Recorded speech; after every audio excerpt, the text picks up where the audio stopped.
Have you ever tried to hold water in your hands? The more force you use, the faster it escapes through your fingers. What if I told you that your mind works exactly the same way? The more you try to control it, fill it, dominate it with thoughts and answers, the more confused, heavy, and noisy it becomes. But there is an ancient secret that few dare to apply. A teaching as simple as it is revolutionary. Empty your mind. At the heart of the Zen tradition, there is a lesson that cannot be explained in words, only experienced. It is the idea that true power, true clarity, does not come from the accumulation of ideas, but from their absence, from emptiness, a state in which thought stops chasing answers and finally begins to listen. It is not about becoming less conscious. On the contrary, emptying the mind is activating a form of presence so pure that each moment reveals its deepest meaning, without effort, without noise, without tension.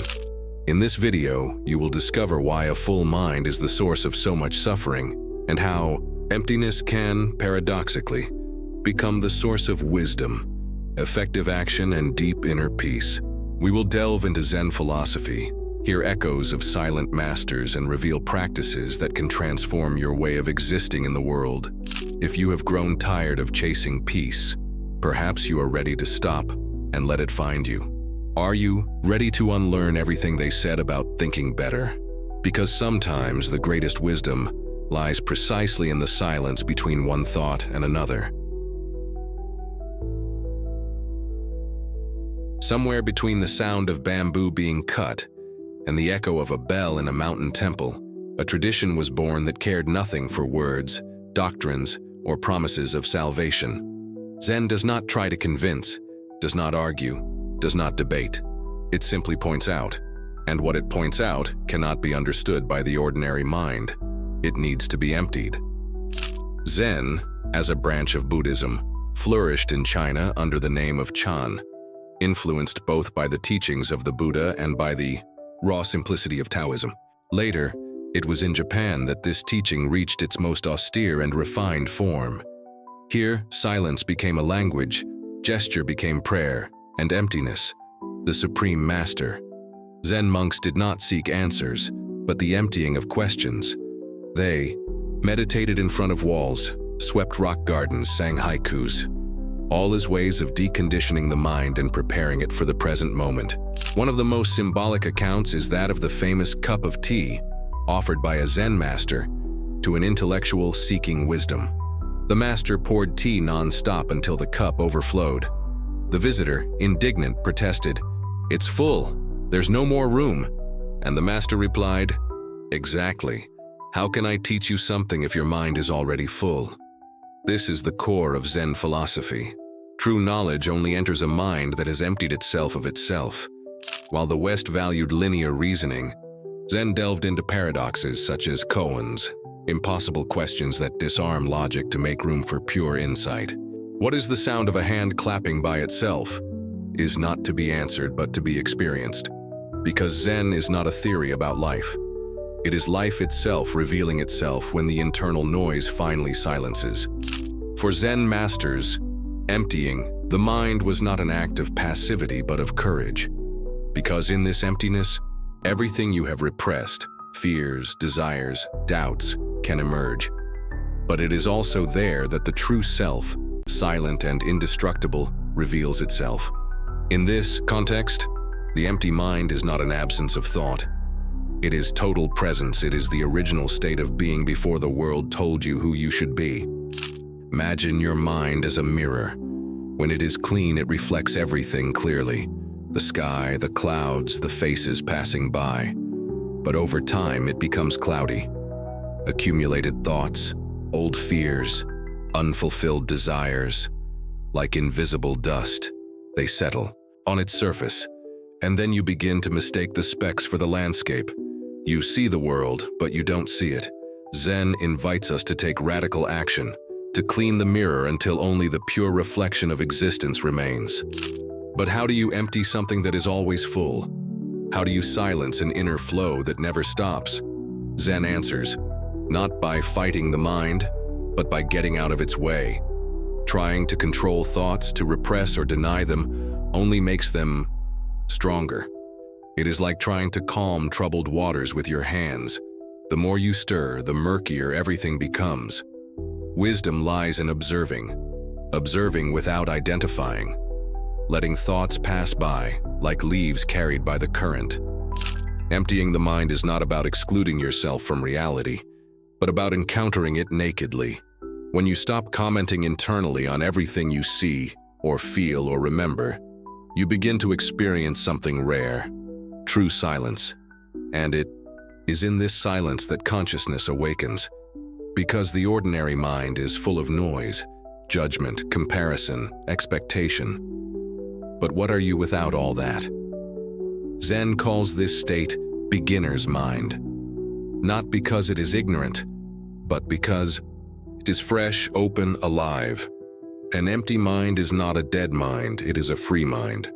There is a point where language fails, and that is precisely where Zen flourishes, because its purpose is not to understand, it is to be. As we seek understanding, we put on filters. We try to name what we feel, to frame the moment, to make it all safe and known. But Zen wants you to live in the unnamed now. No past, no future, no definitions, just the now. A Zen master can look at a flower for hours and say nothing. He can walk through a forest in absolute silence. He can smile with his eyes at the most absurd paradox. This is not evasion, it is communion. When the mind is silent, the being expands. And in this silent space between one thought and another, a new kind of intelligence emerges. An intelligence without effort, without reasoning, without vanity. Contrary to what many people think, emptying your mind is not about becoming less. It is about returning to your purest form. It is about discovering that behind the conditioned mind, there is a vast and silent field, where there is no fear, no doubt, no ego, only presence, and in that presence everything is possible. There comes a moment on the path of Zen when everything you thought you knew begins to dissolve, not out of confusion, but out of clarity. The clarity of realizing that much of what you called me was just piled up thoughts, an identity, built on memories, on other people's expectations, on noise. And when this me begins to crumble, many feel fear, because without this self, who am I? And Zen answers, exactly what is left when everything you are not is gone. This is the essence of the practice, emptying yourself of the false to make room for the real. And the real does not need to be defined, it just is. While the ego seeks to assert itself, defend itself, stand out, the Zen mind retreats, not out of cowardice but out of wisdom, because by retreating it sees, and by seeing without distortion, it understands without needing to think. This understanding is called direct insight, not a logical conclusion but a sudden and irrefutable perception of the truth. Master Dogen said, "Study the path, and you will study yourself. Study yourself, and you will forget yourself. Forget yourself, and you will be enlightened by all things." Here is the secret. Enlightenment is not about achieving something, but about ceasing to carry the unnecessary. Emptying yourself is about allowing life to speak for itself, without the constant commentary of the mind. When you empty your mind, time also changes. It slows down. The hours stop being rushed. The now expands. And in this expanded now, even the most ordinary becomes sacred. A sip of water, the sound of the wind, a silent look, everything carries the mystery of being. Because when you are no longer full of yourself, you fit into the infinite. The flower does not need to say it is a flower. The sky does not need to prove its immensity. So too is the empty mind, silent, but immensely present. This is where one of Zen's most challenging truths reveals itself. The more you seek, the less you find. Because seeking is also an agitation, a projection that the now is not enough. And Zen insists, everything is already here, but you are too full to see it. To empty yourself is to let go of effort, and in that letting go, something naturally blossoms, a peace that does not depend on circumstances, a clarity that does not need answers. The final paradox is that when you empty your mind, you do not lose control. you transcend it. Because now, what acts is no longer the compulsion of habit, ego, or fear. It is the silent wisdom that emerges from a free space. And in that space, there is no more effort, only flow. In Zen, wisdom is never separated from action. Emptying the mind is not a pretty idea to be admired in silence. It is a real path, made up of simple but profoundly transformative practices. The first and most accessible is mindfulness of breathing. Not as a relaxation technique, but as a portal. With each inhalation, you observe the air entering without controlling it. With each exhalation, you allow what is not useful to be released. Don't try to achieve something, just be. The simple act of returning to the breath moment after moment is a gesture of emptying, of thoughts, of expectations, of haste. Another essential practice is zazen, seated meditation. Contrary to what many people think, zazen is not about stopping thoughts. It is about not clinging to them. You sit in silence, with your spine erect and your gaze resting gently ahead.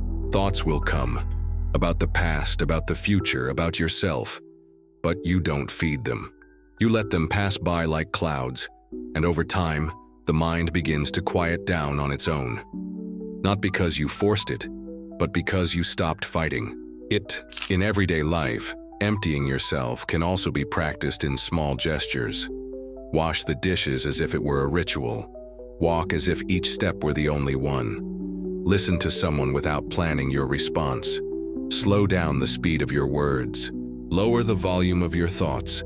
These small actions open up space, and it is in this space that the new can enter.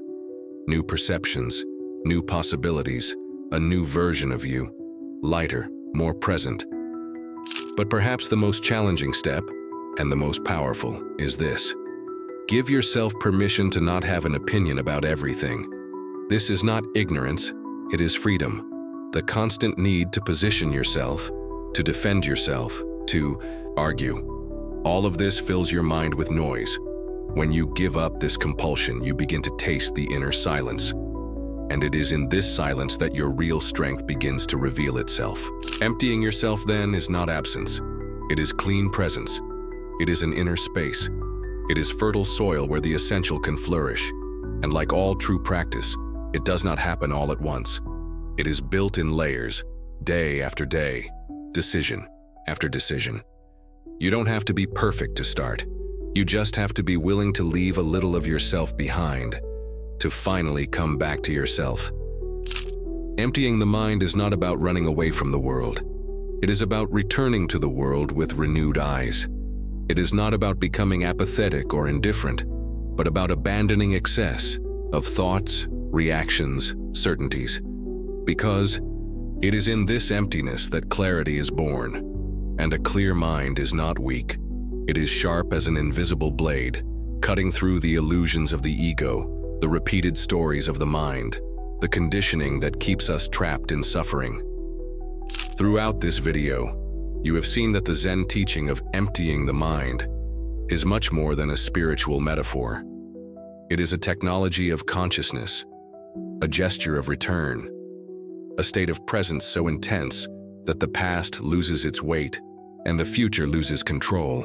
The now reveals itself, clean, alive, absolute. This lesson does not come with empty promises. It requires practice, courage, consistency, because giving up the noise is scary for a mind addicted to control. But it is in this surrender that freedom lies. A freedom that does not depend on external circumstances but springs from inner silence. The same silence that Zen masters carried in their gaze, in their few words, in their upright posture, in the unshakable peace they left in the air even after they had passed away. If this message resonated with you, don't let it be just another piece of content.